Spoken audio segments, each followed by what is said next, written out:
I think Trump might announce an end to the Iran war today. I'm James Parker, News Talk 820 93.3 FM WBAP. You hear a little hesitation in my voice, but Donald Trump is set to speak to the nation, I think 7 p.m. our time. Isn't that right, Trina? And we're going to carry it live on WBAP, so we might have to break into our programming there. If he's on time, we'll have to break into Mark Levin. But you'll hear it here.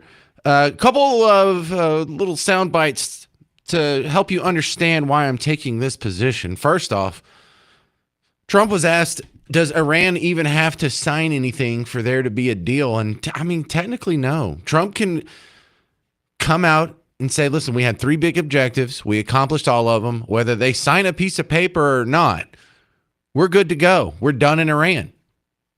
So that's kind of promising. But, this was him being asked about it yesterday. Does Iran have to make a deal for the U.S. to end its operation in Iran? And have you spoken directly? Iran doesn't have to make a deal, no. Yeah, I've spoken to a lot of people. It's a new regime. They are much more accessible. They are right. They said, we have a present for you, Mr. President, out of respect. And they said, wait a minute, you wanted me to answer the question. You're a fresh person. We've had a lot of problems with you, haven't we? No, they don't. You asked me a question. No, they don't have to make a deal with me.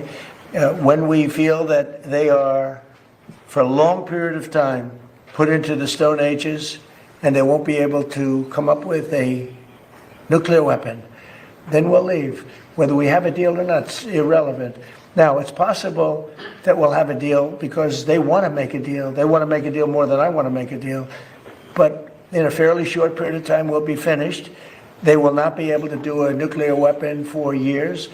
And when they are ready, maybe in a long time from now, able to do a nuclear weapon, you'll have a president that will be like me in that he will go there and he'll knock the hell out of them again because they cannot have a nuclear weapon. They are very radicalized people.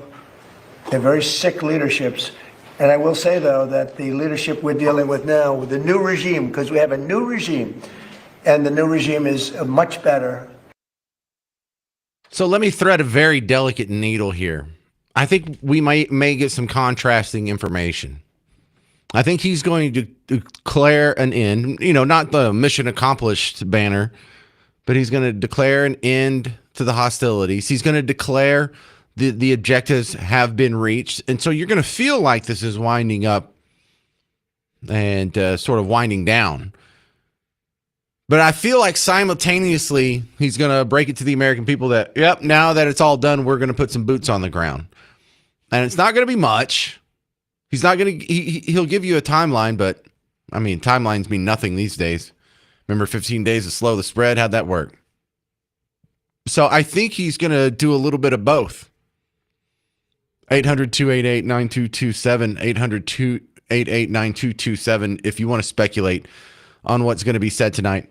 But Bill O'Reilly thinks that something positive is going to happen because he wouldn't stop and tell the world that nothing's happening.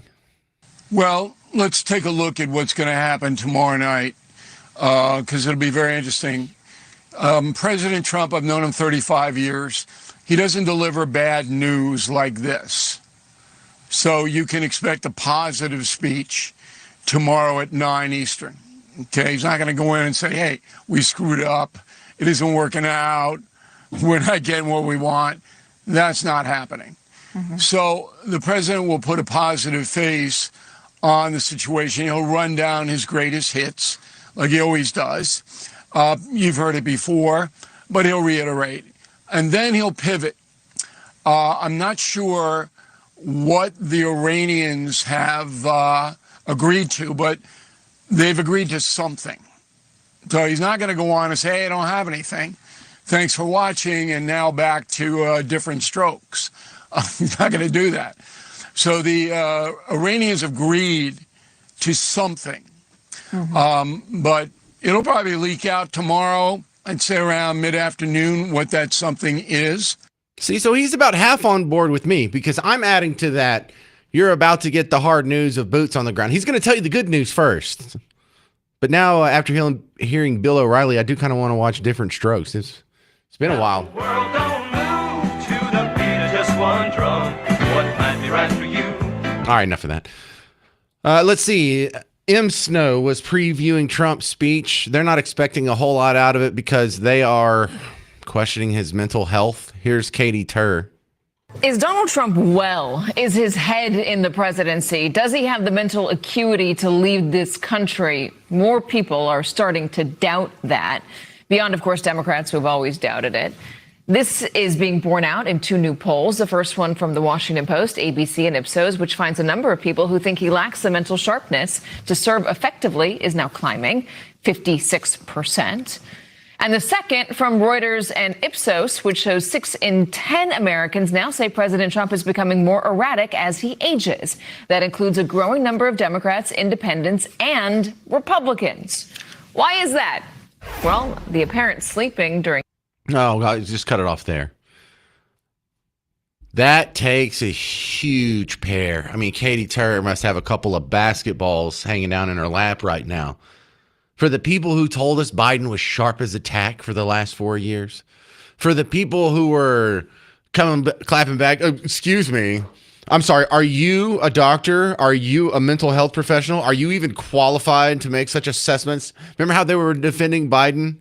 You don't know what you're talking about. You're not a doctor. You're just someone speculating hatefully because you don't like the guy. Oh, yeah. What about you, Katie Turr? Are you a doctor? Are you a licensed clinician?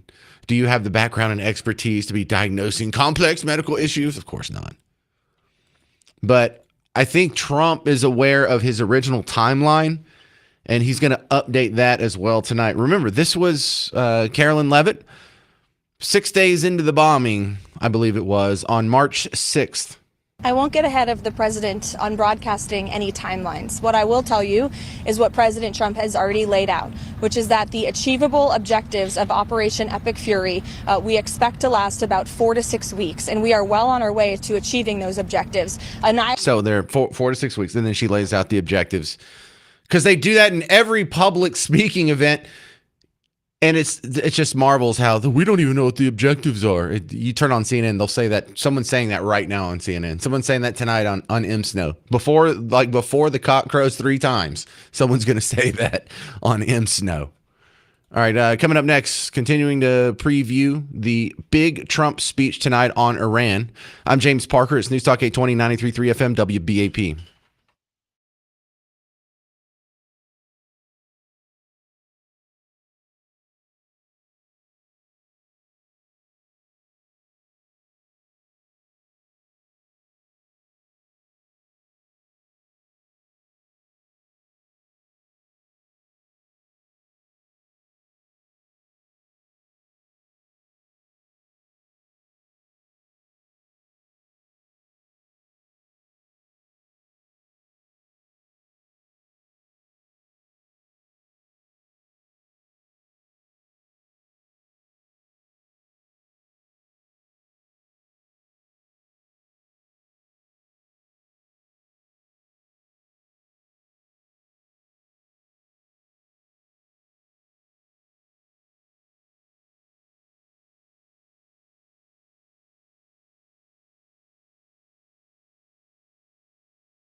We're getting a big speech from Trump tonight on the Iran war. I'm James Parker, News Talk 820 93.3 FM WBAP, your home for Markley, Van Camp, and Robbins. Three great guys who were on right before the James Show. They're all over this Iran story because, look, let's rewind to the update we got yesterday on the situation with Trump, Iran, Straits of Hormuz, the allies, because I think this is something that's going to be addressed tonight. Again, it's scheduled for 7:45 Central Time tonight. There's been an almost 100% chance that it's going to be at least a little bit late, but it's slated for 7:45. Again, let's get this update just from yesterday, WFAA. As the Strait of Hormuz remains closed, President Trump this morning is telling other countries to either purchase U.S. oil or build up some delayed courage and just take it from the strait. This morning, the defense secretary echoing the president with an even more pointed jab at our ally, Britain. Last time I checked, there was supposed to be a big bad Royal Navy that could be prepared to do things like that as well. Trump goes on in his post about allies, quote, "You have to start learning how to fight for yourself. The USA won't be able to help you anymore, just like you weren't there for us." When we ask for additional assistance or simple access basing overflight, we get questions or roadblocks or hesitations. And the president's pointing out, you don't have much of an alliance if you have countries that are not willing to stand with you when you need them. But what could he say in a speech about the allies tonight? I mean, I have a feeling he's going to announce a deal, like either he's made a deal with someone that he's talking to over there, or he's going to say that we've accomplished all our objectives, whether or not they signed a piece of paper. I don't know which one it's going to be, but there is going to be at least an end to this phase of the war. My concern is after he drops that good news, he's going to say, yeah, now that we have a deal, we are going to have to, temporarily put a handful of troops there just to do some, just basic utility things. And so this could end up being, look, this is my worst case scenario. This is a sneaky way that he's going to be escalating the war while trying to give the impression that the war is de-escalating, the war is winding down. Because most of us understand that if you're going to put thousands and thousands of troops on the ground in Iran, that's an escalation, right? Wouldn't we all agree? I didn't go to West Point, neither did you, but we can all agree that that sounds like an escalation. He knows that's not going to be politically popular. He knows he's getting toward the end of his deadline. We're in week 5. We just passed 4 weeks this weekend of the Iran war. So he's kind of winding down on that original timetable that I played for you in the last segment. Thank you very much. And so this accomplishes a couple things. It gets him to hold tight to that timeline that he originally set. He gets to escalate the war with it looking like a de-escalation. And that's my prediction. 800-288-9227. If you have a prediction, is there something you want to add to that? Is there something I missed? Because I feel like there's a few things that need to be addressed. Number one, he's going to cover the objectives, the 3 objectives. You can say the first 2 have been pretty much accomplished there. He's degraded them militarily. They can hardly fire missiles anymore, but they are still firing missiles. They don't have much of a navy to speak of, but they are still causing problems with the Straits of Hormuz. We do not have an answer on the nuclear weapon situation, which does open up the possibility. I don't think this is a probability, but a possibility that he's made some sort of deal in exchange for the uranium, because that would just be gangbusters, red lights flashing, big win for the Trump administration all the way around if he walks away with uranium. That would be incredible. Even if he just walks away with like half of it, that would be incredible. But there's a lot of things to mop up here. Straits of Hormuz. What's going on with the allies? Why aren't they picking up? What are we even bothering with NATO for? In situations like this, what do we have your back when Russia gets a little froggy over there and they jump into Georgia and they jump in Ukraine and Abkhazia and South Ossetia? Oh yeah, you want us to come help out with that. But you won't even let us do flyovers in the Iran situation that benefits us all. So he has a lot he could address tonight. And this could be a really good speech. This could be a very disappointing speech. I'm going to lean positive. I don't see a whole lot of evidence that there's anything catastrophic. I think it might be disappointing when we look back a year from now, like, oh, I expected that timetable to be shorter. But I think if there was going to be a dirty bomb, I think if they had the ability to strike European cities and were going to do it, they would have done it by now. I have a real hard time putting my foot down on these predictions and putting my foot down on these assertions because right now, you and I don't even know who he's talking to over there. So we're going to find out a lot together. Stick with WBAP tonight. We're expecting to run it at 7:45, but pretty much every time they do something like this, it starts a little bit late. Just stick with us. What we are going to have here on the domestic front is no matter what he says, there are going to be some people that say this was terrible. No matter if it's positive, if he announces a war, end of the war, if he announces a deal, there's going to be just people who have the inability to give him credit. Now, these people should be ignored, but they do have millions of followers and listeners and viewers and whatnot. So we will have to address it, but don't let that affect, your opinion of what's happening. Their opinion means nothing. Everything he says, they say is terrible. So don't lose any sleep off of that. But just remember, these people are the useful idiots. Like the Queers for Palestine. What happens to you if you go to Palestine? Queers for Palestine. And don't bang your head wondering why these useful idiots are advocating for a religion and a political ideology that would easily trample them underfoot. Yuri Bezmenov, the KGB defector that came to the United States late 70s, early 80s, did an interview, I think this is 1980, where he talks about these people, the useful idiots. Useful idiots, the leftists who are idealistically believing in the beauty of Soviet socialist or communist or whatever system, when they get disillusioned, they become the worst enemies. That's why my KGB instructors specifically made the point, never bother with leftists. Forget about these political prostitutes. Aim higher. But to eliminate the others, to execute the others, don't they serve some purpose? Wouldn't they be the ones they rely on? They serve purpose only at the stage of destabilization of a nation. Yeah, and so you saw that happen in Michigan when the immigration of Muslims into, it's next to Dearborn, Hamtramck. They are now enough of the population in Hamtramck that they got a majority of city council seats. And they immediately banned the pride flag. What do you think was going to happen, lefties? Lisa in Dallas, you're on News Talk 820 93.3 FM WBAP. What are you expecting in the Iran speech tonight? Hi. I just wanted to point something out. You had asked if you had missed anything earlier, and I actually don't have an opinion on this, but I was going to tell you what a lot of the Iranians that I spoke with at CPAC were saying.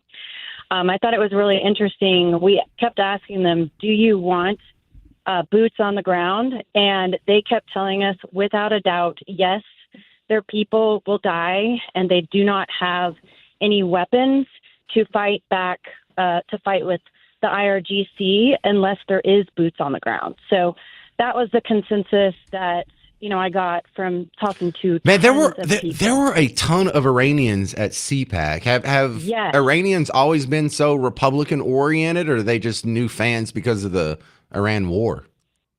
I definitely think that there has been an increase because obviously he's helping to free them right now. So the ball's in their court, but what are they going to do if IRGC is running around with weapons? Well, I know what we do. Same thing we did in Ukraine. We just sent them a bunch of, evil assault rifles. Like, oh, no, can't have these things. You might overthrow a tyrannical government. Thank you very much, Lisa in Dallas. Coming up next, there is an update on the having babies topic that somehow became controversial. Conservative activists at CPAC recommended that young ladies have babies even before they think they can afford them. The View thought that was awful, and there's a bunch of back and forth going on. You'll get caught up on that next on The James Show. News Talk 820, 93.3 FM, WBAP.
The response to the View's anti-family take been kind of encouraging. I'm James Parker. This is the James Show, News Talk 820, 93.3 FM WBAP. I talked about this for a little bit on yesterday's show. We just kind of had a little bit of fun with the View. I know something about them just naturally looks at anything that happened at CPAC, and they just listen to it with the intention of saying, how can I oppose this? How can I convince some disparate third party watching this show that this is wrong? Because what was said wasn't crazy. The lady on the stage, Isabel Brown, just said, you should have kids before you think you're ready. It's a blessing. Now, I have kids, and I kind of felt, I don't want to say mad, but I felt deceived, I suppose, when I finally did have kids, because, I don't know, when you're a young man, the scariest, before you get married and you're engaged or whatever, the scariest phone call or text message you could get is from the girl you're currently seeing, and she says, I'm late. And you're like, oh my God, no, she's late. Kids in the car, don't ask your mom what that means. And so pregnancy, having a baby, was actually the scariest thing in the world. When you actually get into a healthy relationship and you get married and you have a baby, whenever you get the same text message, I'm late, greatest text message in the world. Greatest message you could possibly get.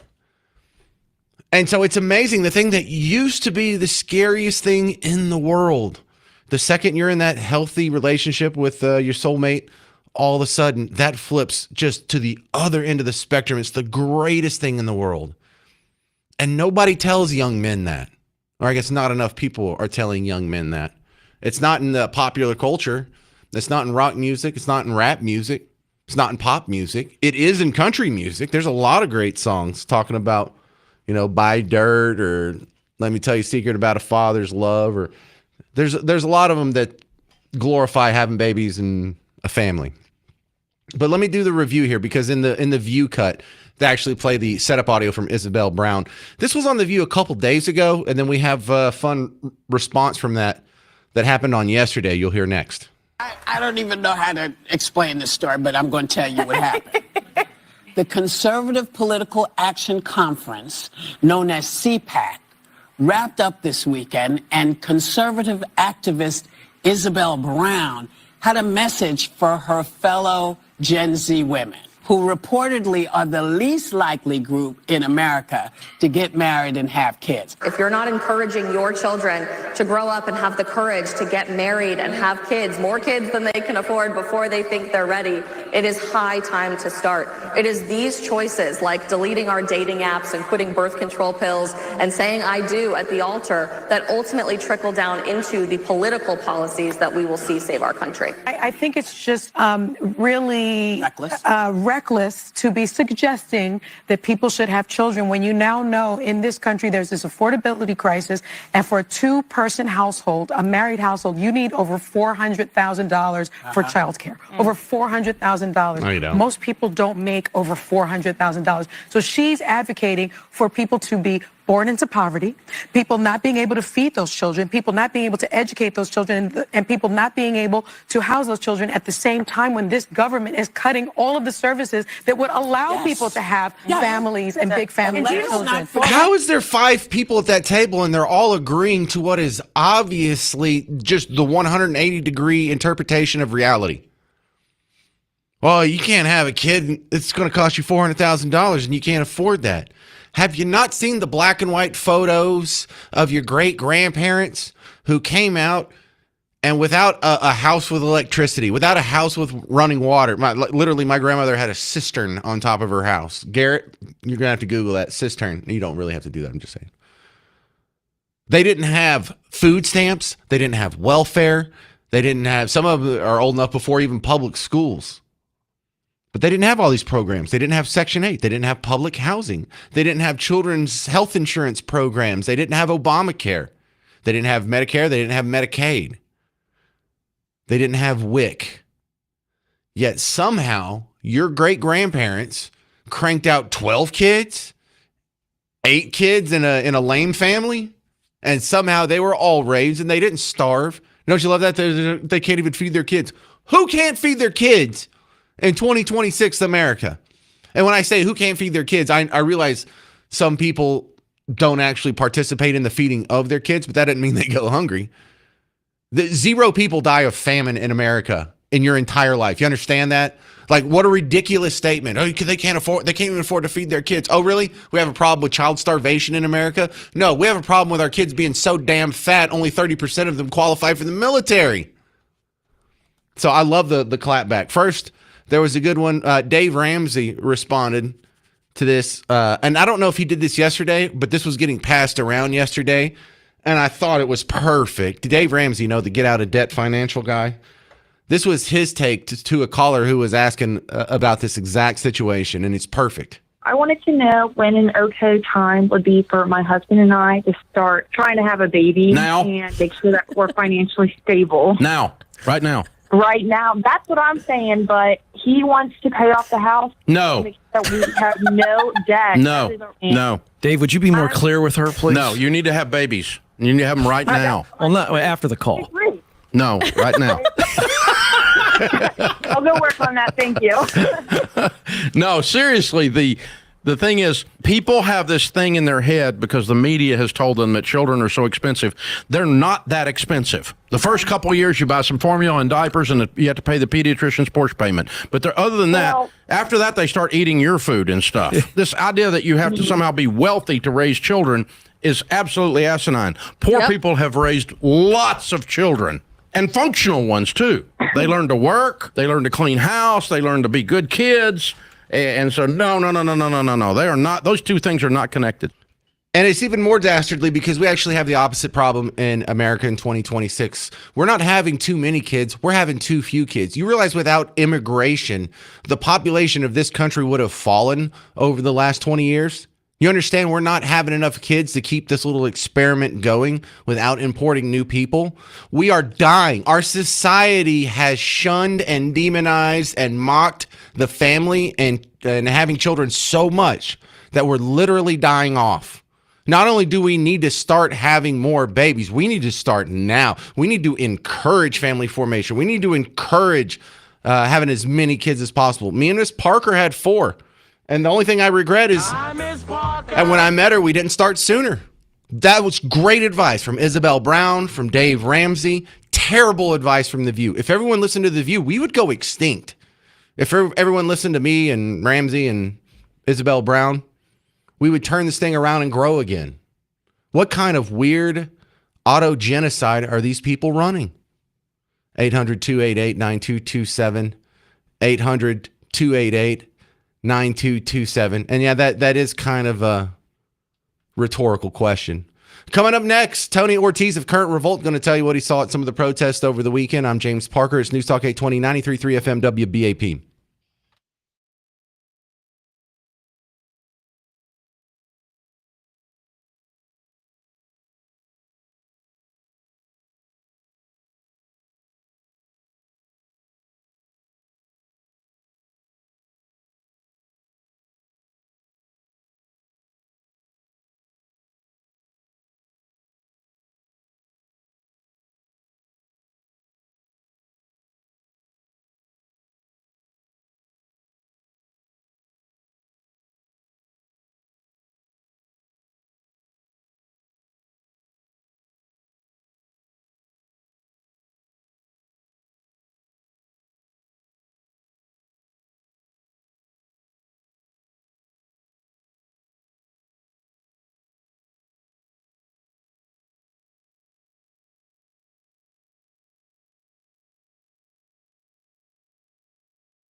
All right, you're going to get an update on or a review of CPAC and then some bad news on Muslim schools in Texas getting vouchers. And you're going to get them both from my next guest, Tony Ortiz from Current Revolts. Tony, welcome back to the James Show. First off, thanks for stopping by and hanging out at CPAC. That was a pretty good time.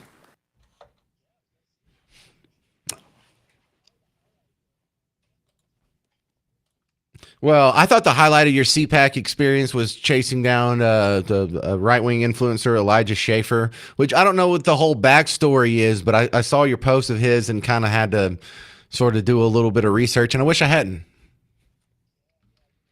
Wait. Before we tell the story, assume the people listening don't know who Elijah Schaffer is and what the backstory is.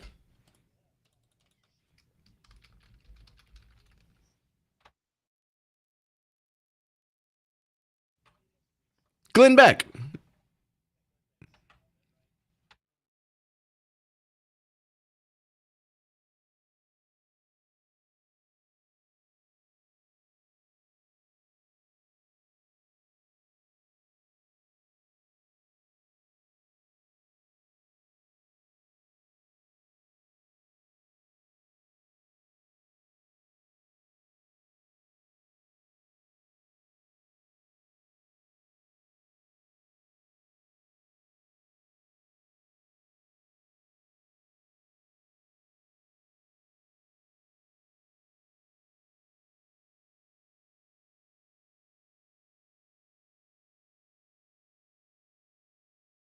That's not very nice of you, Tony, to put him on blast like that, but it is kind of fun to watch.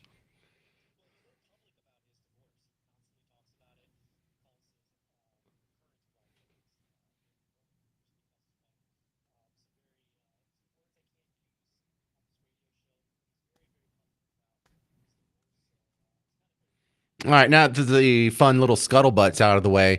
I saw on your website, currentrevolt.com, some very disappointing news about Muslim schools and school choice in Texas. You want to tell them?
That's nice and disappointing. All right, Tony Ortiz, what is on Current Revolt or coming up soon that I haven't seen yet?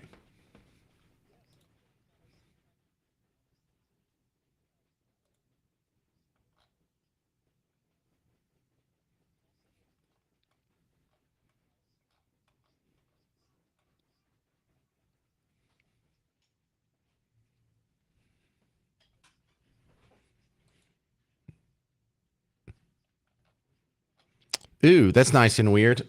Did you see this story? I'll play the Fox News report. I'm sure you've seen it about Kristi Noem's husband. Here, let me. Former Homeland Security Secretary Kristi Noem is asking for privacy and prayers tonight. She's said to be devastated by a report alleging her husband has been what is being called a cross-dressing double life. Senior national correspondent Rich Edson has details. Yeah, we don't need details on that. That's kind of such a wild story because I didn't know anything about that. I don't know if anybody did, and I'm just late to the party. The only thing I had heard that was weird around that marriage was her supposed affair with Corey Lewandowski, which I guess that makes more sense given this new information, but what a weird story.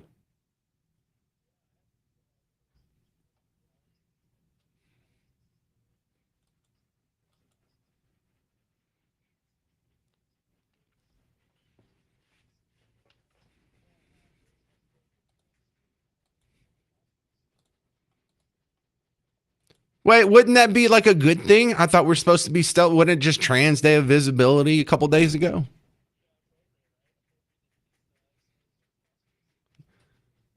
He should be celebrated, though. We celebrate that now, right? And he's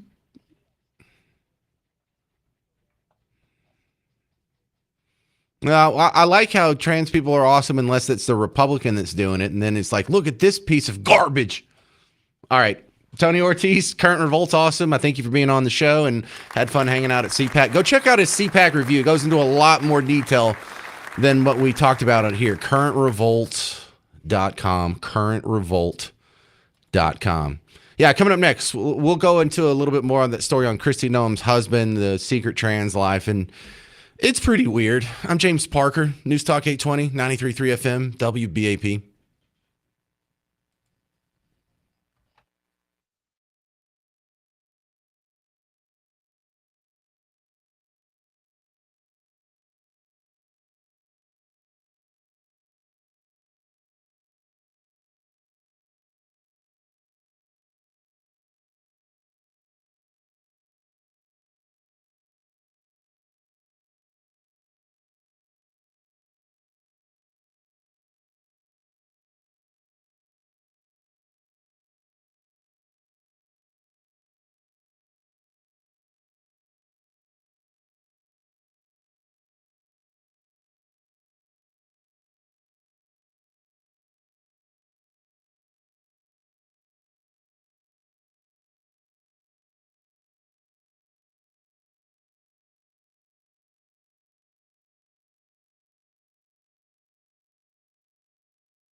All right, I thought being trans was a good thing. Is it a bad thing now? I'm confused. I'm James Parker, News Talk 820, 93.3 FM, WBAP. Of course, if you're just walking into the show, you might be confused too.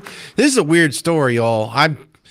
Look, it takes all kinds. I'm a very open-minded guy. I'm a little more libertine, not just libertarian, than most of the people here in talk radio.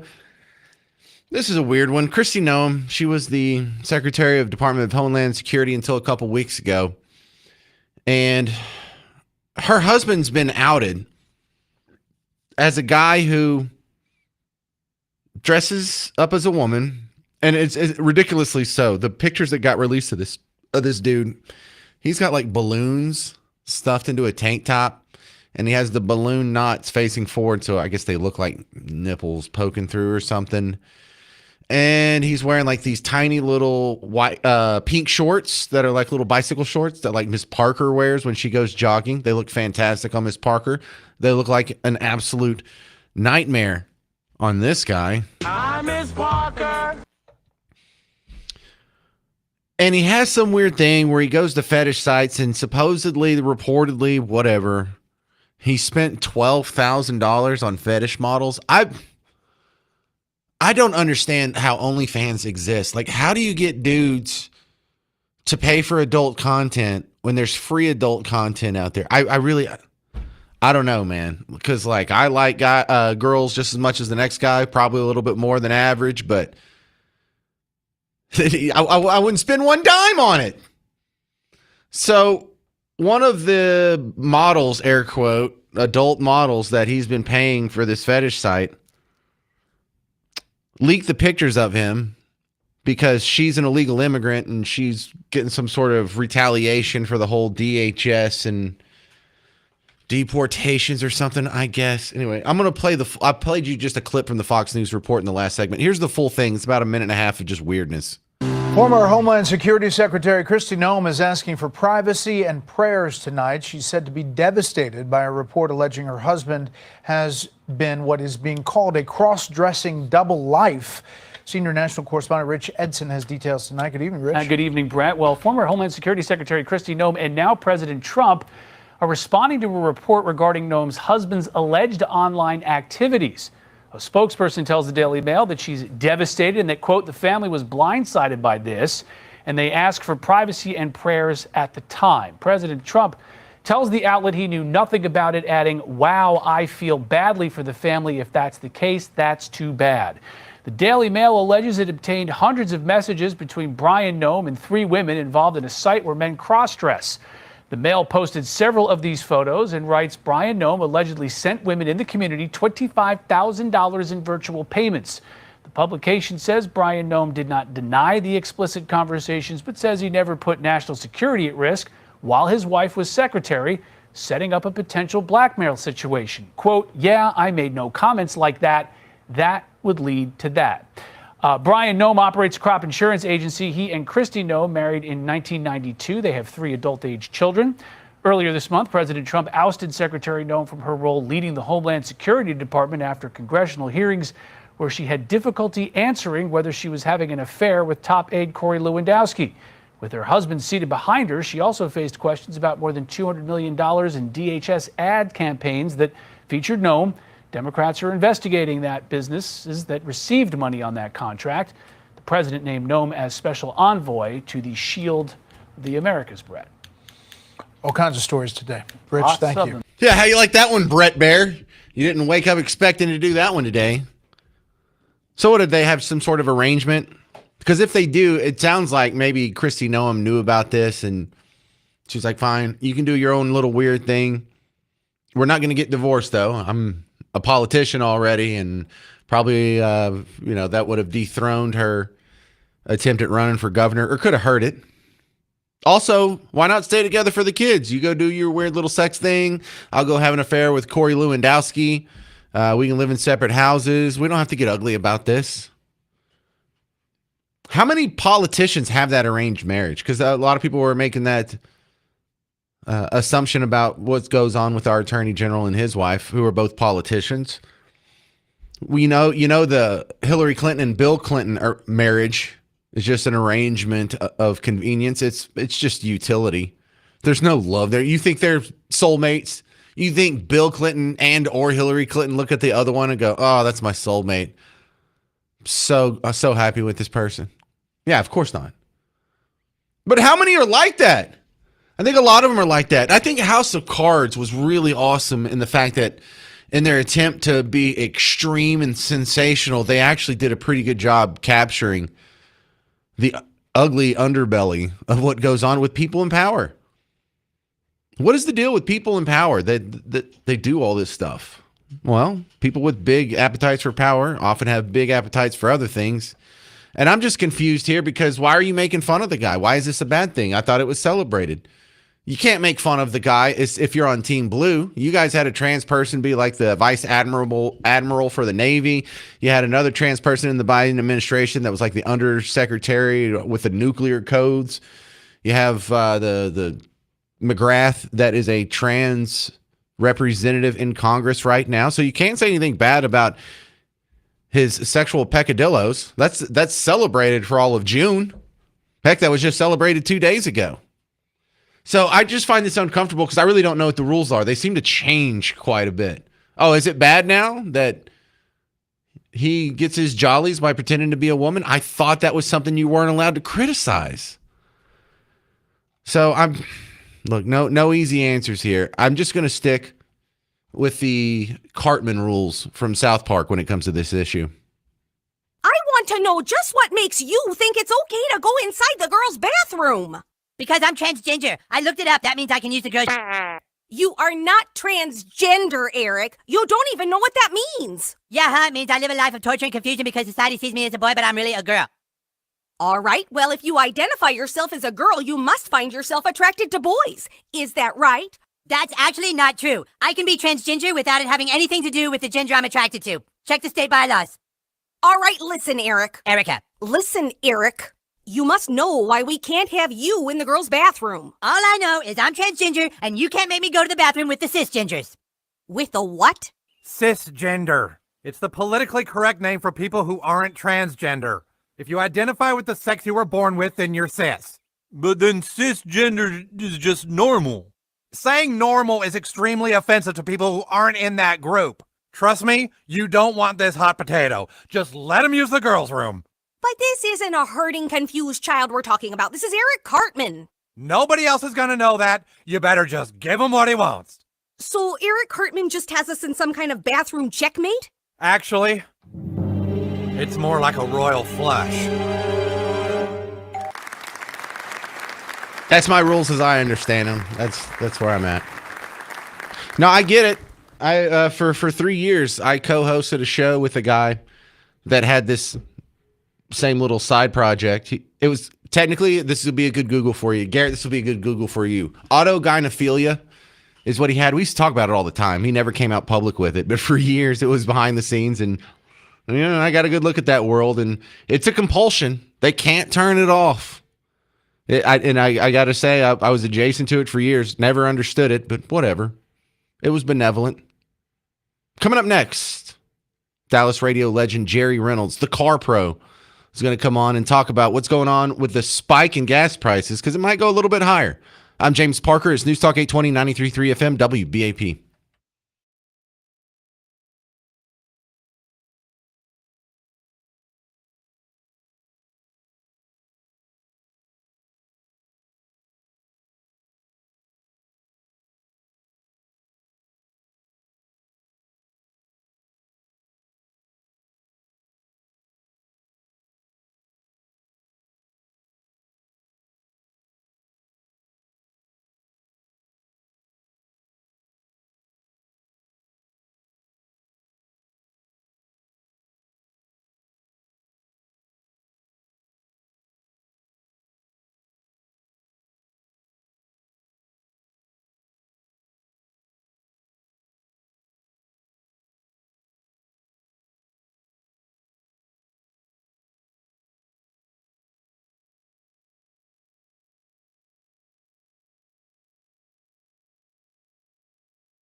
Hey, Jerry Reynolds, the Car Pros on the James Show. News Talk 820, 93.3 FM, WBAP. I am your host, James Parker. Jerry Reynolds, welcome back to the James Show. First, how long has the Car Pro been going?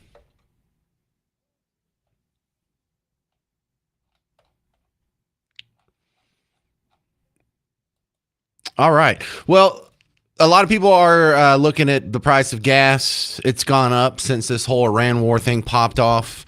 I have a feeling it has room to go up some more. Can we expect the prices to get worse?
Okay.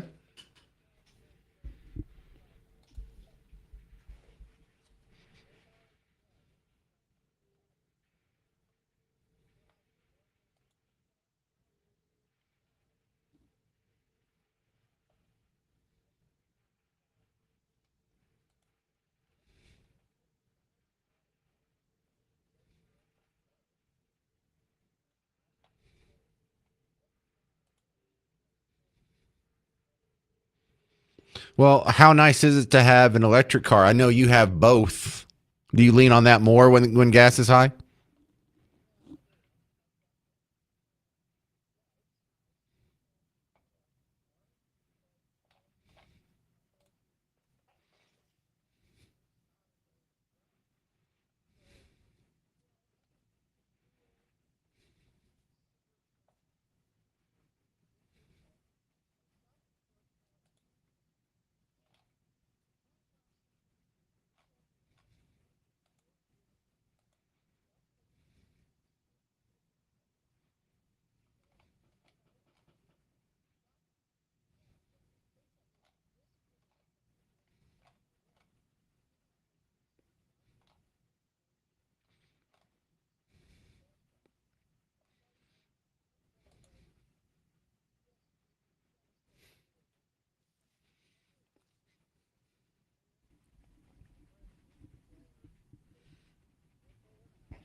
Yeah, then you're never going to make your money back. Jerry Reynolds, is hypermiling still a thing?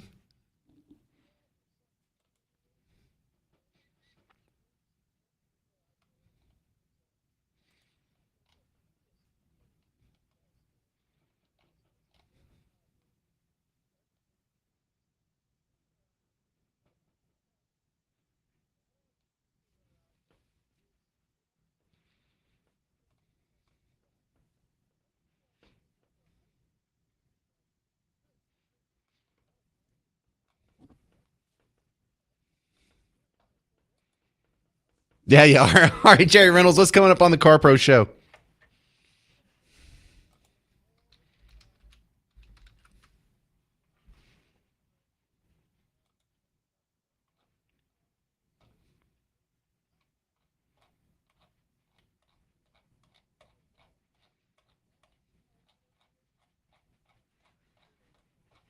Well, good deal. There he is, Jerry Reynolds, Car Pro Show. You can hear it from 9 to 11 on Saturdays here on WBAP. Thank you very much, Jerry Reynolds.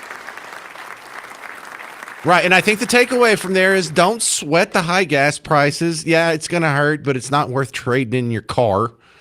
Calm down, people. Coming up next on The James Show, immigration talk. I'm James Parker. It's News Talk 820 93.3 FM WBAP.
Well, what's the latest on immigration? I'll get you all caught up here on the James Show. News Talk 820 93.3 FM WBAP.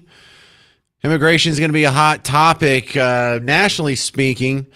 I mean, there's so much going on with the legal immigration crime, with the ICE deportations, with the Somali fraud. Here on the local front, looks a little bit different. We're having issues with Muslims and Hindus in the Frisco, Plano, and across North Texas. 48 new mosques in the last 2 years have some people with their antennas buzzing. And then on top of all that, right now in the Supreme Court, the debate is over birthright citizenship attributed to the 14th Amendment. So where do we start? Well, let's start locally here. Savannah Hernandez, TPUSA reporter. She went and she's not someone that's originally from here, if I'm not mistaken. She's a new person who has transplanted here. She heard about the Hindu temple up in Frisco, went to check it out for herself. And what you can't see in the video is in the background is a 50-foot tall temple. It's like 6 stories high. It's huge. It looks kind of cool. Also looks kind of weird. But this was her report on it. This is Savannah Hernandez in Frisco, Texas, and I have been hearing from quite a few Texans about the changing culture and demographic up in North Texas, so I wanted to come and check it out myself. And behind me is the Hanuman Temple, which was created here in Frisco surrounding the deity Hanuman. Now, I wanted to come to this area because, as you guys can see behind me, this is a residential area, and you have this very large, very intricate temple that is in this location where you quite frankly would not expect it. And one of the first things I saw when we got here was a huge pile of shoes outside because you cannot wear shoes inside the temple. So you have a lot of people that are walking around this area barefoot. And I actually went inside myself because I wanted to go check it out. And when you get inside, you see people worshiping multiple deities. And the one that did stick out to me was the area where people were going to pray for blessings of health and also for work visas. Yeah, you heard that correctly. She said they're praying for work visas at the temple. Okay. Beau French, who is probably going to be on the show either Friday or Monday again. He stopped by our table at CPAC for a while there, and then later he was actually up on stage at the big stage in the ballroom on CPAC, and the issue of immigration came up here in Texas, and he kind of took a very Texan approach to the national problem. Got a lot of negative press for the rest of the weekend because he said we may have to be getting rid of maybe up to 100 million people. We've allowed, since 1965, we've allowed immigration from lots of places in the world whose culture and values do not align with America. And the problem with that is everyone's like, oh, well, the Muslims, they're only 1% of the population in the United States. And that maybe wouldn't be a problem if they were sort of evenly distributed, but that's not what they do. They focus on certain areas so that they can just replicate what they've done for the last 1,400 years.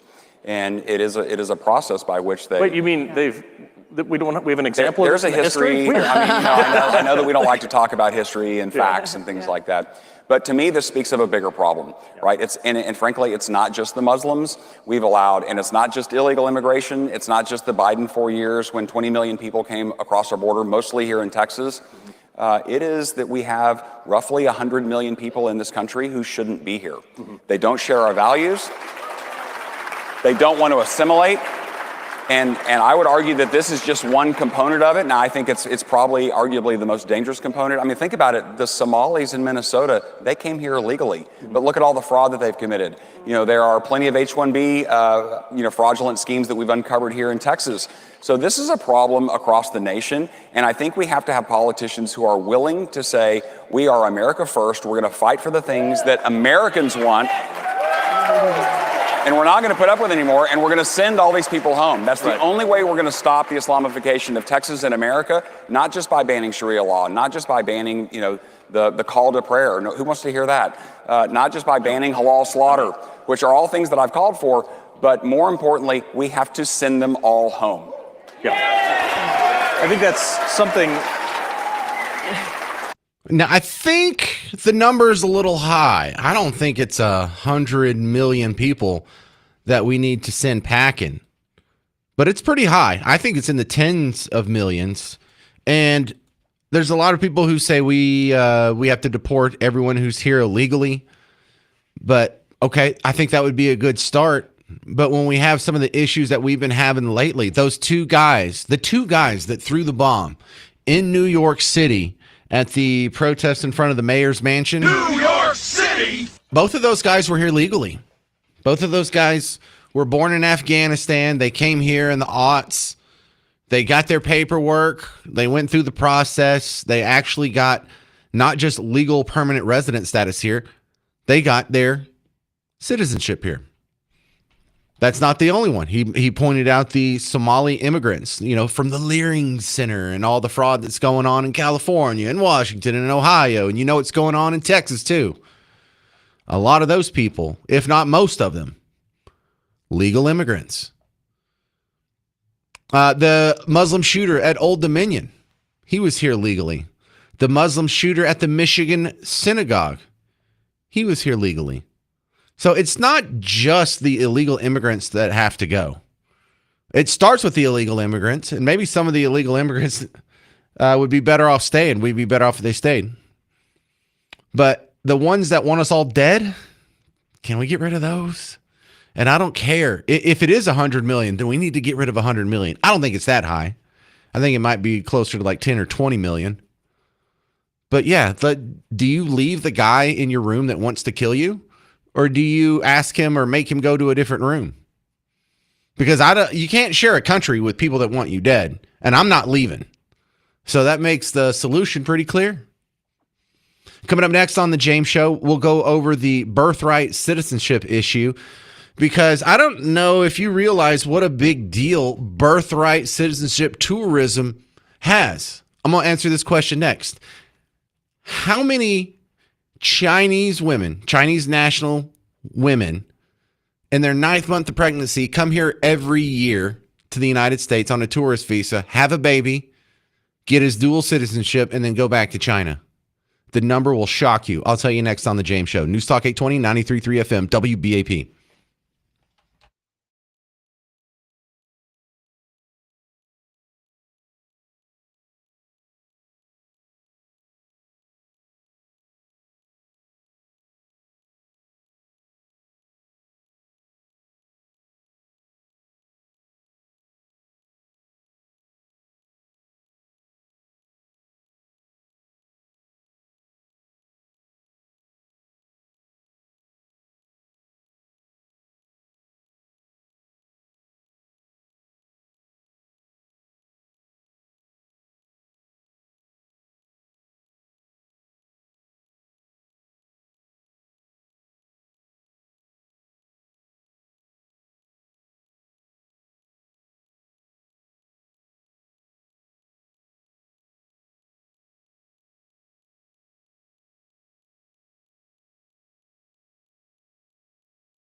Well, the Supreme Court is debating birthright citizenship.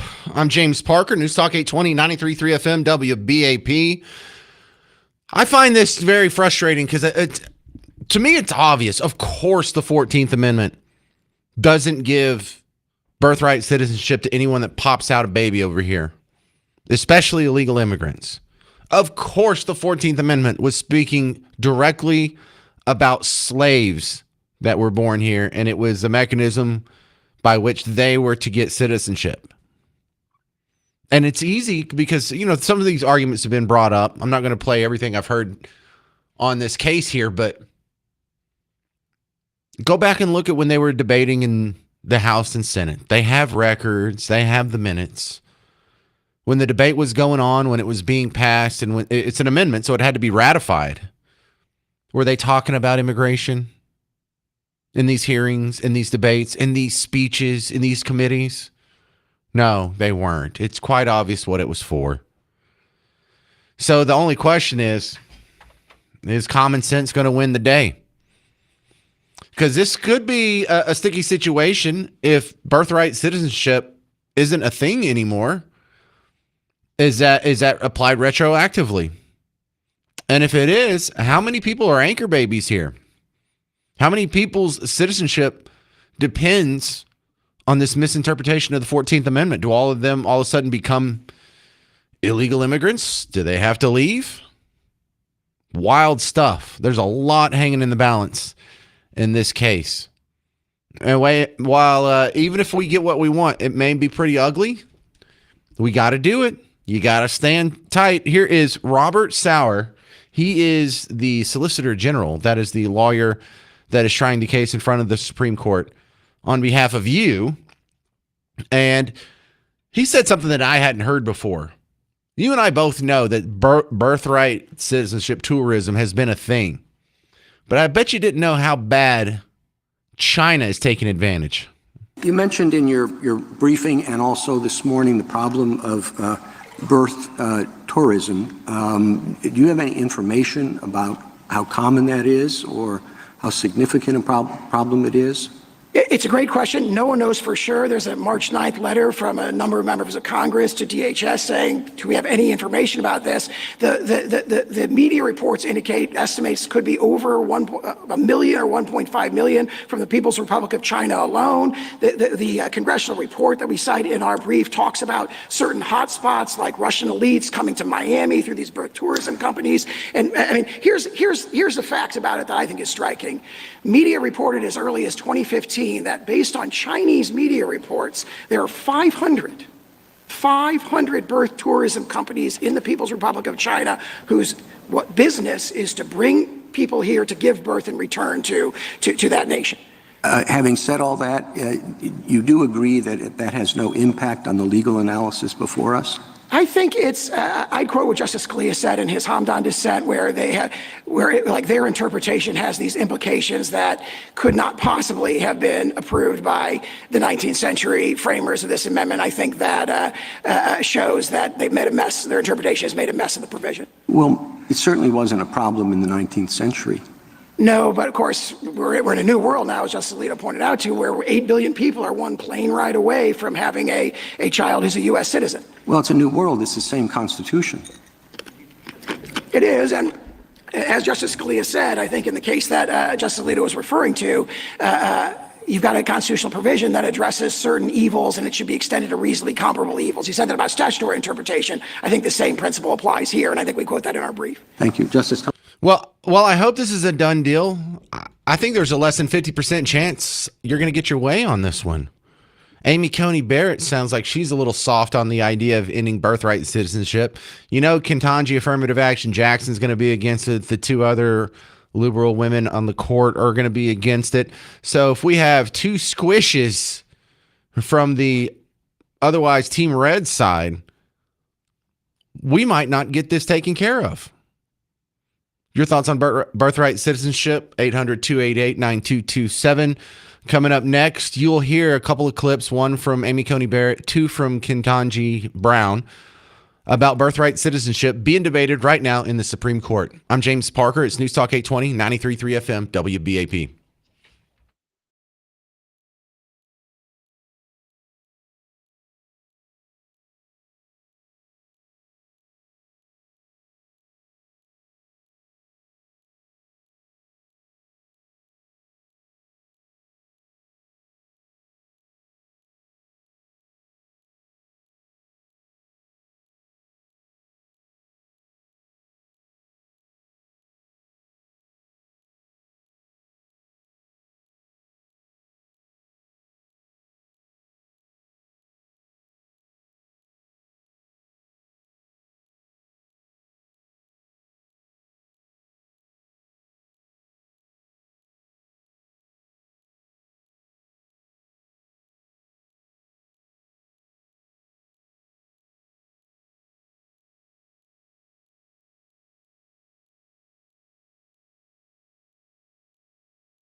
Are you smarter than a Supreme Court justice? It's the James Show, News Talk 820 93.3 FM WBAP. I am your host, James Parker.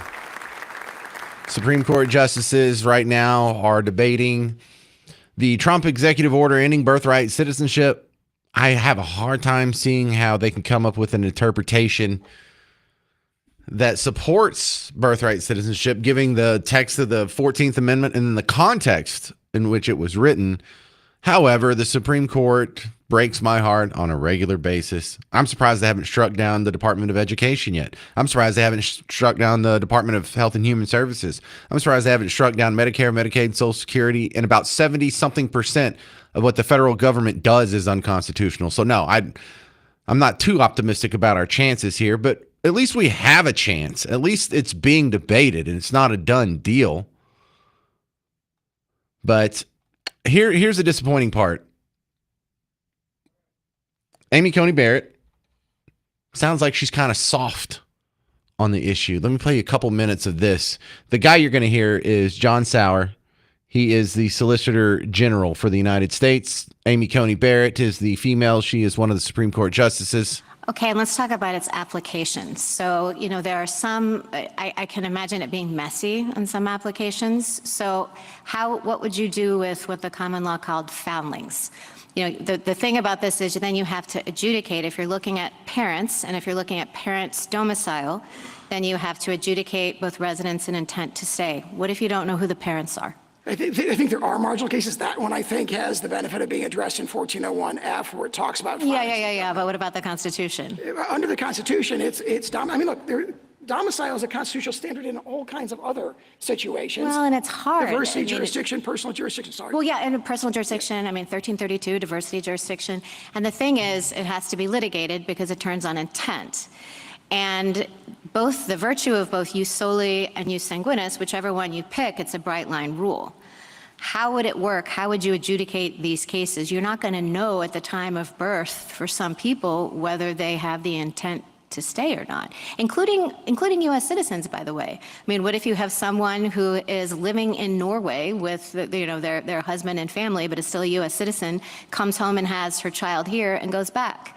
How do we know whether the child is a U.S. citizen because the parent didn't have an intent to stay? I'd say make 2 points, one practical, one legal. The practical point is under the terms of this executive order, you don't have to, because the executive order turns on objectively verifiable things, which is immigration status. Are you lawfully present but temporarily present, or do you have an illegal status? So those kind of taking evidence, so to speak, on your subjective intent wouldn't be done. And as to the constitutional point, obviously domicile is baked into a lot of constitutional and legal concepts, and there may be situations where facts are determined. But if you look at the guidance that all the agencies did after this court in Costa said the agency could go forward and issue guidance, the guidance provides, I think, very, very clear, objective, verifiable approaches to doing this. And so as a practical matter, I don't think it's presented by this executive order. I thought those, look, I'm not trying to be mean. I thought those were really dumb questions. I don't know, newsflash. Well, what about the American citizens that are living in Norway permanently, but they come back here and have the baby, and then they take it back to Norway?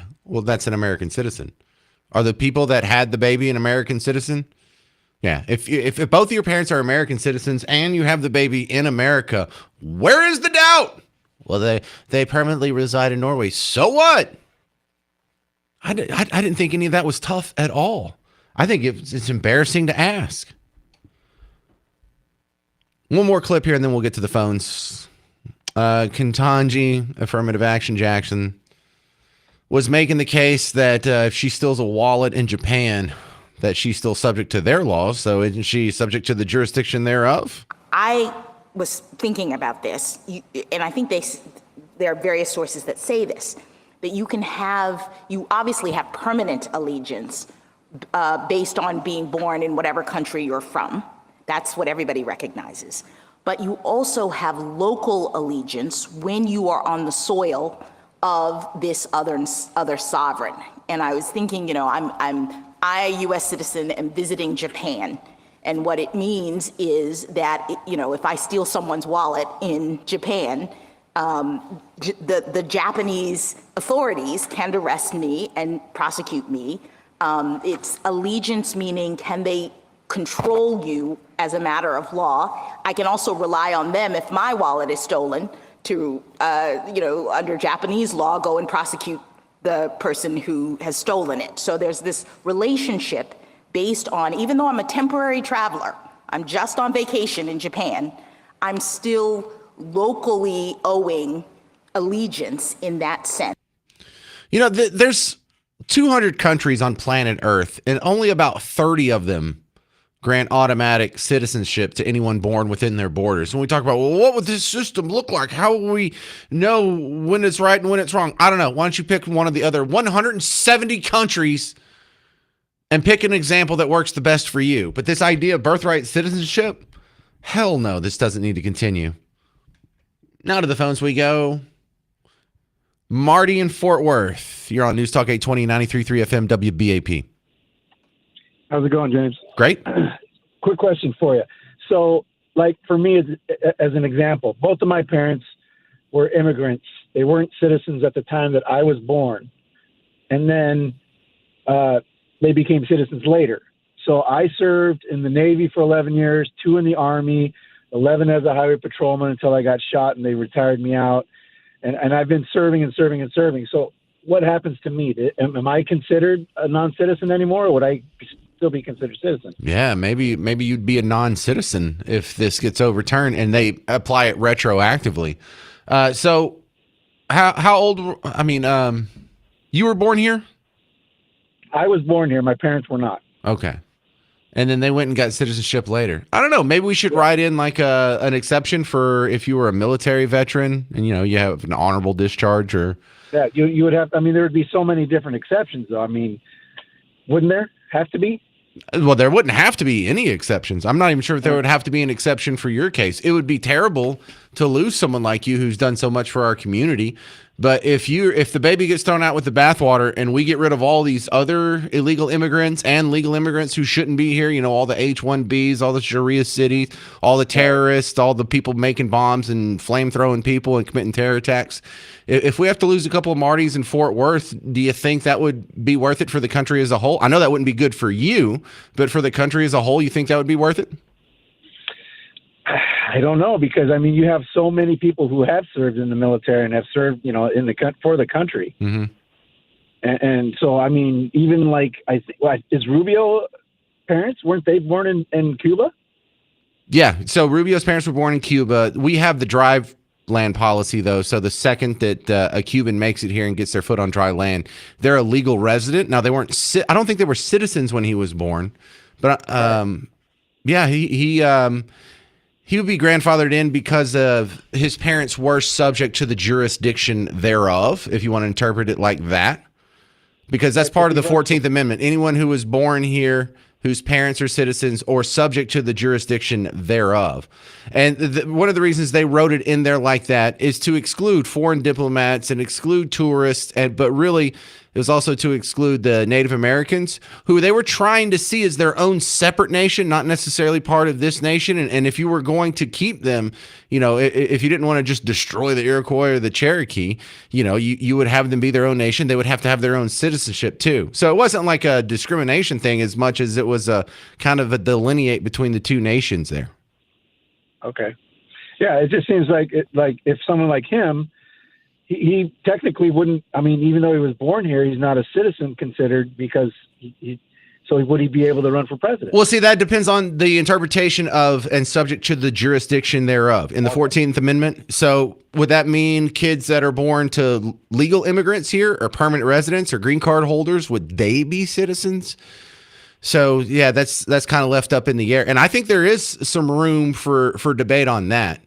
But for the rest of it, for someone who's here and they're born to illegal immigrant parents, I don't think that's what the 14th Amendment was talking about when they were granting birthright citizenship. So that may be bad news for you, Marty. I'd hate to lose a listener. Well, no, I don't know that because I think my parents were legal residents, though. I don't think they were illegal immigrants. How's your Spanish? It's really good, actually. Oh, okay. All right, good stuff. All right, Marty. Well, we're pulling for you, bud. Thank you. You're going to hear more reaction from some of your neighbors on the Supreme Court case on birthright citizenship coming up next, 800-288-9227. Also, I'm going to be live at Texas Live for opening day of the baseball season for Texas Rangers on Friday. Come see me live from 2 to 5. I'm James Parker. It's News Talk 820, 93.3 FM, WBAP.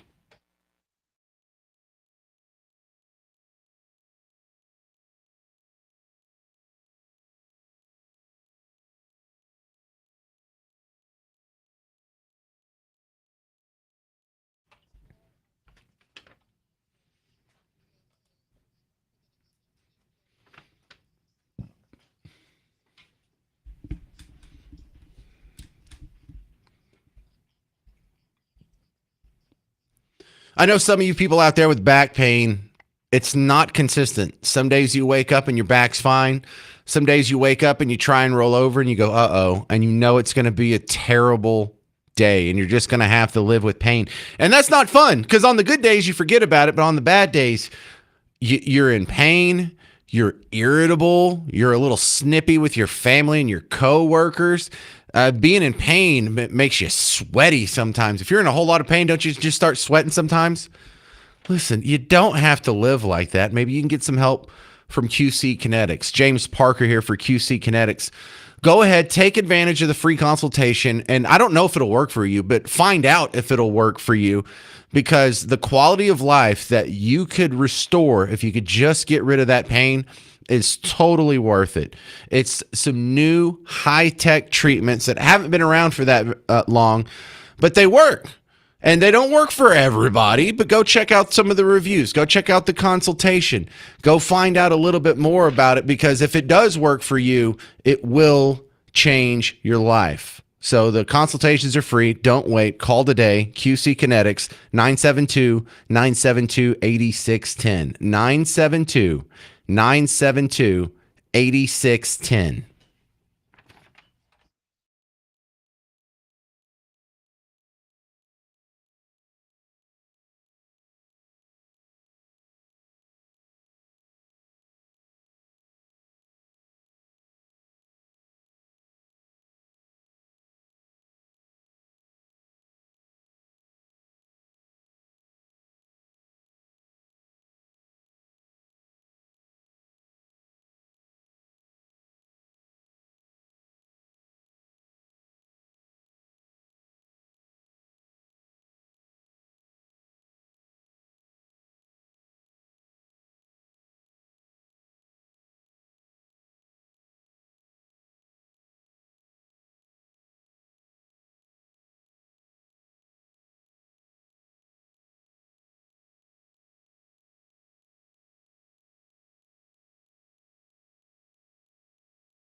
Birthright citizenship is on the chopping block in the Supreme Court. I'm James Parker, News Talk 820, 93.3 FM, WBAP.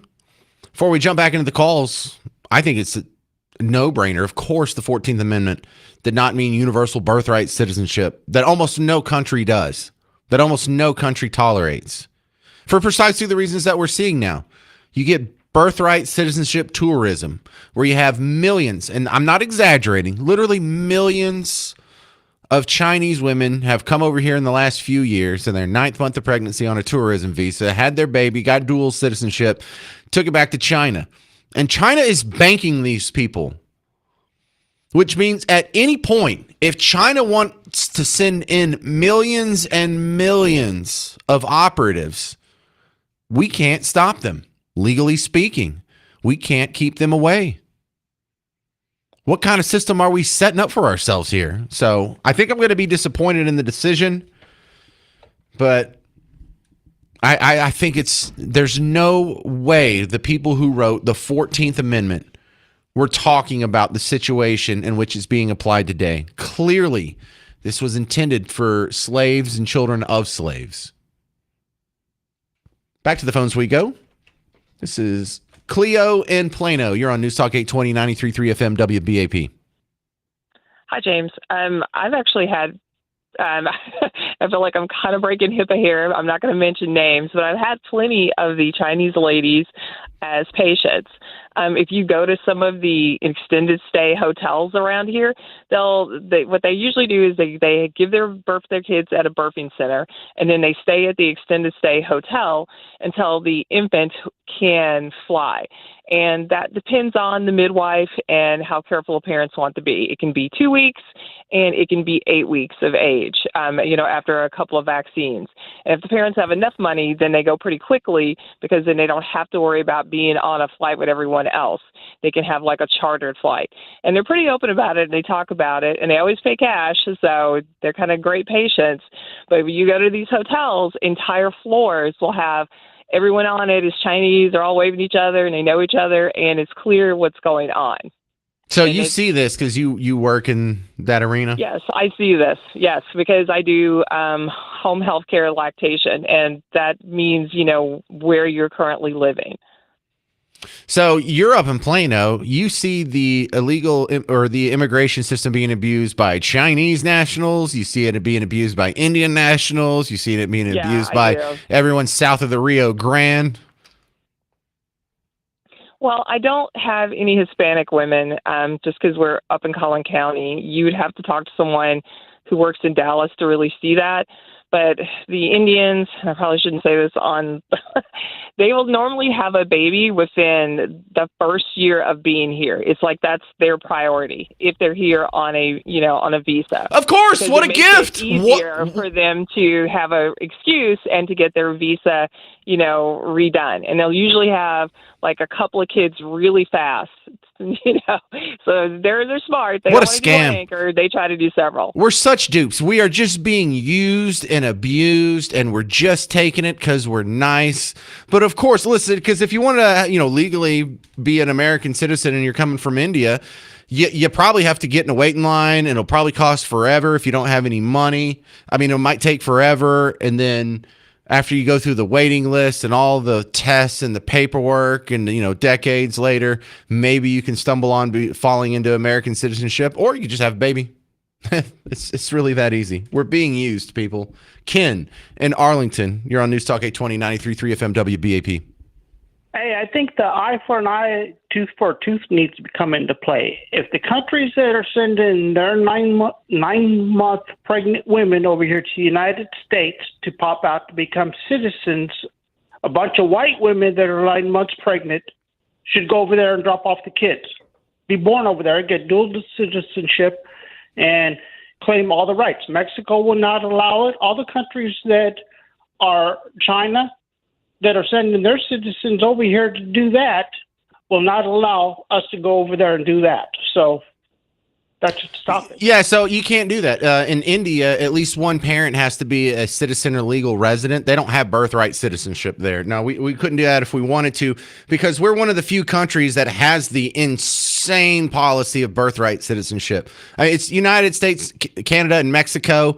A few other Latin American countries and like 3 African countries are the only people that do this. They don't do it anywhere in Europe. They only do it in one country in Asia, Pakistan. We're the only idiots that are doing this. 800-288-9227, 800-288-9227. More on the Supreme Court debate on birthright citizenship next on The James Show. News Talk 820, 93.3 FM, WBAP.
Should birthright citizenship remain the law of the land? It's being debated in Supreme Court. I'm James Parker, News Talk 820, 93.3 FM, WBAP.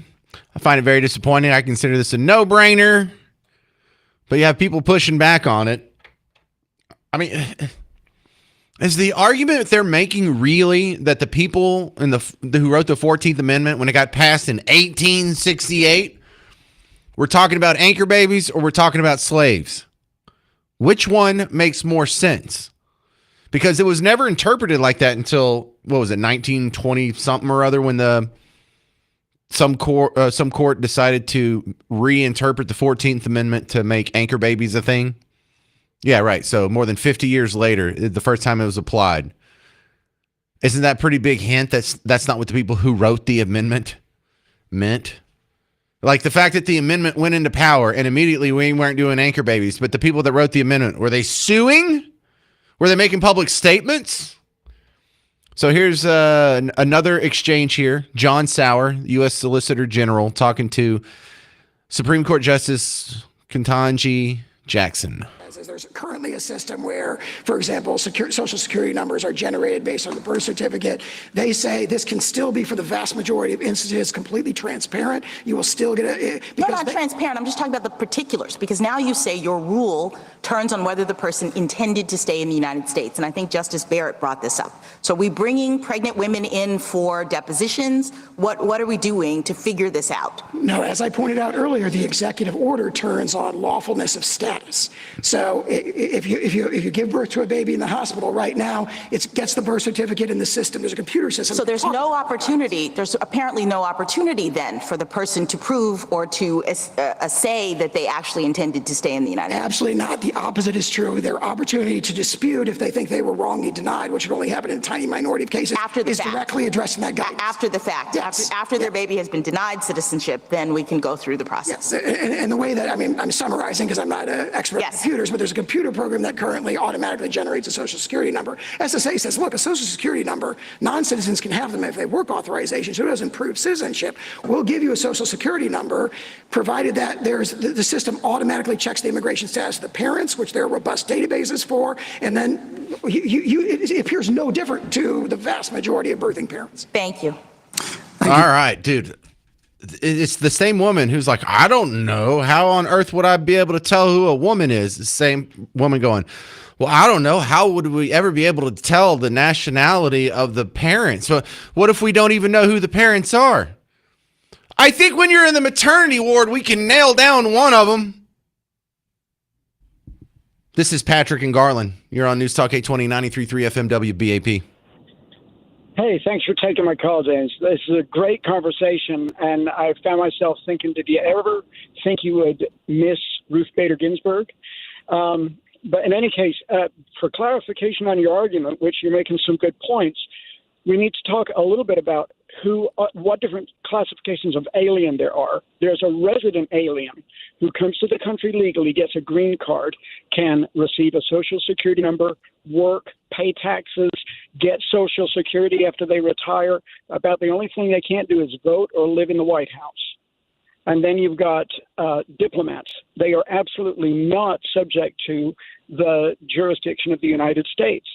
And then we have tourists who are subject to some of the things, like if Ketanji Brown steals a wallet in Japan or in the in Japan or she's gonna get thrown in the slammer. But try having a baby over in Japan, Ketanji Brown, and tell me what nationality that is. I can tell you that baby's going to be American. But then we have the illegal immigrants, the illegal aliens who either come here for the sole purposes that, as that healthcare professional was saying, who are coming here for the sole purpose of getting the baby, or are just are just here illegally in the first place. No, I think we all follow what you're saying, and this is where there is legitimate debate. This is where there is a little bit of gray area in the 14th Amendment. What did they mean by people who are subject to the jurisdiction thereof? But I don't think there's any rational interpretation that includes illegal immigrants in that group. So naturalized citizens, that's a solid probably. people who are here on a permanent basis in the process to get citizenship, that's a solid maybe. Maybe they have dual citizenship, or maybe they don't get citizenship until the parents get citizenship, and then it sort of trickles down like that. Right. And Well, that's a that's worthy me. discussion to have. But this Yeah, that's idea. me. My parents were both British, and anytime they'd open their mouths about America, I said, when I become president, I'm going to deport y'all. And it was a good laugh. And I go with them out of spite because I do have dual citizenship between the United States and Britain. I can slam Starmer and Pelosi and anybody I want on both sides of the Atlantic. But you're right about that. It's something that does need to be defined. I would fall on the side of the green card. If you came here legally with the intent to stay here, you should be eligible to have a baby who is, by God, going to call himself a Texan for his entire life, which is also me. Well, I say if you had the intent to stay here and you were already here legally, yeah. That's good stuff. All right, Patrick and Garland. I don't think we're going to solve that level of nuance today, but at least we agree that birthright citizenship should not apply to people who are here illegally. Coming up next, a new law in Texas went in effect today. It's anti-sugar. I'm James Parker. It's News Talk 820 93.3 FM WBAP.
So candy and sodas are now banned for food stamps in Texas. I'm James Parker, News Talk 820 93.3 FM WBAP. Round of applause there. Not everything is a losing proposition in the modern world. You know, I really hate the doomsayers, the Eeyores of society that run around, everything's terrible, everything's getting worse, the country's falling apart, America's in decline. No, we're not. Are you nuts? Look at how awesome life is in 2026. Now, not everything's perfect, but things are pretty dang sweet out there. We check in with WFAA to give you the update on food stamps in Texas. Major changes to the SNAP program in Texas begin today. Candy or drinks with more than 5 grams of added sugar are now banned, as well as nuts, raisins, or fruits that have been candied, crystallized, glazed, or coated with chocolate, yogurt, or caramel. Some baking items or frozen treats made with real fruit still qualify. This is part of a push Texas lawmakers approved to align with the Trump administration's Make America Healthy Again movement. When I was growing up back in the 90s, I got a job at a grocery store, bagging groceries out in Bug Tussle. And if everyone could just do that for about, 3 months or so, you would learn a whole lot about your fellow man. I have this weird brain that just seizes on stuff. And so I figured, hey, while I work at a grocery store, this is going to be super interesting to see what everybody buys for groceries. And see how it's different from family to family. See how it's different from race to race, ethnicity, culture, all the differences between immigrants and locals and city people and country people and people in flip-flops and people in dress shoes. You got to see rich versus poor. It was amazing. Another great experiment, if you could just wait tables for about 3 months and see how people act at restaurants. And see how a wide smattering of society acts at restaurants and what they order and how they talk to waiters, how much they tip. You would be so fascinated with the results. But I can tell you, back in the day, in the 90s, you could tell when someone was paying with food stamps in Texas because it wasn't actually stamps, like you had to lick them and stick them on anything. It was like little coupons. It was like Monopoly money. So they couldn't hide it. Now they just have the Lone Star card and you can swipe it. I don't know, even if you were a bagger, if you could tell. But I got to see for months and months at a time in the mid-90s what people on food stamps bought for food, what they bought with those food stamps. And if you think it's bad, however bad you think it is, it's probably worse. It is so god-awful what these people buy. They just go buy all the junk in the world and then the nicest, most awesome meat they can find. That's it. They come up with crab claws and lobster tails and big, thick steaks. And they don't get the cheap, ground-up chuck that's 70% lean, 30% fat. No, man, they're getting the big, thick, juicy fillets, and they show up with tomahawks, and then the rest of their stuff is in boxes and bags, which I don't know if you're familiar with the health convention. If you're shopping at the grocery store and you're trying to eat healthy, you just shop on the outside wall. All the things that are oddly shaped are stuck on the outside wall. Most of the stuff that needs, like refrigeration or whatnot, that's healthy is stuck on the outside wall. The stuff that's refrigerated but stuck in the aisles, that's all your hyper-processed packaged stuff, your frozen foods, your TV dinners. Everything else that's on the shelf is usually in boxes or cans. That's not real food. That's not fresh food. But all the produce and all the good meat's on the outside. I saw what they bought. It was god-awful. And if you see it for just a month, probably for one day, you would walk out of the grocery store thinking, we just need to end food stamps. And that's part of the reason I'm such a libertarian on these social programs. It's because I've been so closely adjacent to the results of these programs. It's terrible. I changed my thinking on that immediately. And the fact that, hang on a second, people have CPS, people have Child Protective Services called on them because their kid goes and plays at the park at the end of the block without adult supervision, even though they're 11 years old. But if we have a problem in society where parents aren't feeding their kids, we just come up with a social program for them. How about this? How about the last thing we need to subsidize is someone else feeding their kids? Because if you can't feed your kids or you refuse to feed your kids, the state should come take them away. We shouldn't subsidize your sloth and your failure. And I don't think that's a controversial stance to take. Steve, Weatherford, you're on WBAP.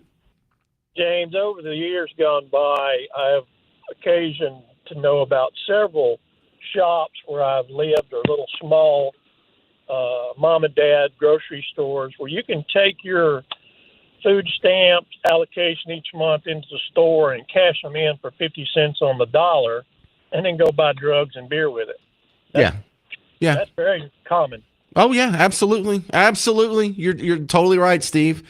They always get abused. So yeah, I'm glad it went into effect. My druthers though is if we just got rid of food stamps all together. If you're an adult, you should be able to feed yourself. If you're a parent, you should be able to feed your kid. All right. If you want to go to the Bush concert on us, text the word Bush to 800-288-9227. They're going to be at the Pavilion at Toyota Music Factory in 3 weeks, April 21st. And it's not just tickets. You get a pair of premium seats, VIP merch, an autograph poster, and a VIP photo opportunity with the band. If you want to get in on this contest, text the word Bush to 800-288-9227. I'm James Parker. This has been The James Show on News Talk 820, 93.3 FM, WBAP.